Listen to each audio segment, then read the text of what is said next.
అన్న ప్రభువును రక్షకుడైన యేసు క్రీస్తు అతి శ్రేష్టమైన నామాన్ని బట్టి ఈ ఉదయకాల హోసన్న దైవ సందేశాలు అనే కార్యక్రమం వింటున్న దేవుని బిడ్డలను మీ అందరికీ ప్రత్యేకంగా వందనాలు.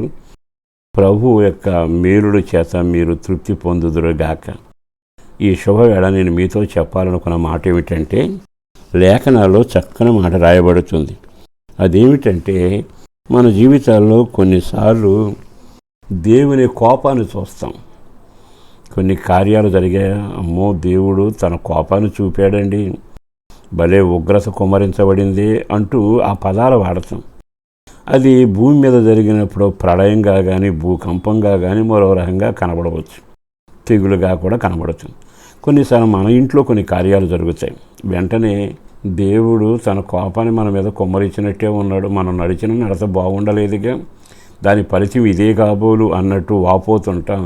కక్కలేక మింగలేక దేవునితో సమాధానం పడలేక ఊపిరాడని వ్యక్తిలాగా గిలగిల కొట్టుకుంటూ ఉంటాం. కానీ ఈ శుభాలు నేను ఈ మాట చెప్తాను, దేవుని కోపమైనా, దేవుని ఉగ్రత అయినా, దేవుని శాపమైనా, లేదు మరో సాతాను క్రియలైనా నీ మీదకి వచ్చి నిన్ను ముంచి నిన్ను అంతు చూడాలనుకుంటే నువ్వు కలవరపడకూడదు. ఎలా పరిష్కరించుకోవాలి మళ్ళా చెబుతాను. సమస్యల పుట్ట పరిష్కారం చేసుకునేందుకు నువ్వెవరివై ఉండాలి తెలుసా? దిట్టై ఉండాలి. అంటే పరిష్కారం చేయగలను.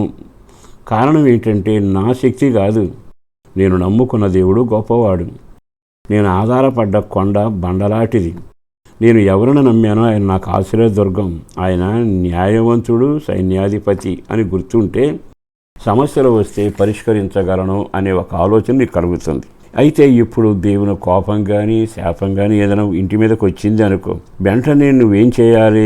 కోపాన్ని ఆపాలన్నా, ఉగ్రత నిలపాలన్నా, మళ్ళా దేవుడు ప్రేమతో మన మీద, మన పిల్లల మీద కంటి చూపు నిలపాలి అంటే నువ్వు దానమో యాగమో బలో అర్పణో కాదు, నిన్ను నీవు తగ్గించుకొననే ఎడల. చదవండి, చాలా తేటగా బైబిల్ లేఖనంలో కనబడుతుంది. దినవృత్తాంతాల 2వ గ్రంథం 32వ అధ్యాయము 26వ వాక్యంలో రాయబడింది, తమ్మును తాము తగ్గించుకునే ఎడల. విన్నారుగా? ఇదే దినవృత్తాంతాల మొదటి గ్రంథంలో కూడా కనబడుతుంది. సొలొమోను మందిర ప్రార్థన దగ్గర కూడా నిన్ను నీవు తగ్గించుకుంటే, అంటే నిన్ను నీవు నలగొట్టుకుని అతిశయించకుండా నేను తొందరపడ్డాను, హెచ్చించుకున్నాను, పొరపాటు జరిగిందని సరి చేసుకుంటే ఆయన ఏం చేస్తాడో తెలుసా? నెమ్మదిగా నీ మీద మరలా కనికరం చూపడానికి ఇష్టపడతాడు.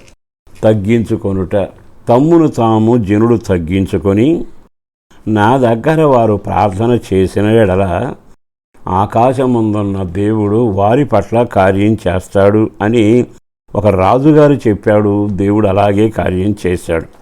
ఈ మాటలు విన్నాకైనా నిన్ను నీవు తగ్గించుకుంటే దేవుని ఉగ్రత నుంచి కాపాడబడతావుగా. శరీరం ఏముంటుందో తెలుసా? నువ్వెందుకు తగ్గించుకోవాలి? నువ్వు ఇంద్రుడివి, చంద్రుడివి, గొప్పవాడివి, మాటకారివి. అసలు నువ్వేం చేసిన ఘనకార్యాలు, నువ్వు దేవుని కొరకు పడ్డ ప్రయాస ఏ నరుడు పడలా అంటూ శరీరం నిన్ను పురికొరుపుతుంది, ఉబ్బేటు చేస్తుంది, నీకు నీవే గొప్పవాడు అనిపించుకునే శరీర మనసు కలుగుతుంది. కానీ ఓ సేవకుడిగా చెబుతున్న సాతాను మాట, శరీరానుసారమైన మాట, శరీరం చెప్పే మాటలు వినకుండా నిన్ను నీవు దేవుని దగ్గర తగ్గించుకొని అయ్యా అని అడిగి చూడు. దేవుని కోపం వస్తే జంట నగరాలు తగలబెట్టకుండా ఆగాయా? దేవుని కోపం వస్తే తెగులు చేత ప్రజలు నాశనమై చివరికి పిల్లలు వండుకు తినే పరిస్థితికి వచ్చారుగా. దేవుని కోపం వస్తే తెలరేగితే చెగులు ఆకులు నడినట్టుగా జనం రాలేరుగా. మరి ఇప్పుడు నీవెవరివి? అట్టి ఉగ్రతను తప్పించుకోవడానికి తగ్గించుకుని చిన్న పని చేయొచ్చుగా. ఆ పని చేసి నువ్వు నలగొట్టుకో. నేను మట్టిగట్టానయ్యా, బలహీనున్నయ్యా, తొందరపాటు కార్యక్రమాలు చేశానయ్యా అని పొరపాట్లన్నీ ఒప్పుకొని కన్నీటితో ప్రార్థన చేసి ఆశ తగ్గించుకున్నాడా? భక్తులంతా తగ్గించుకున్నారా?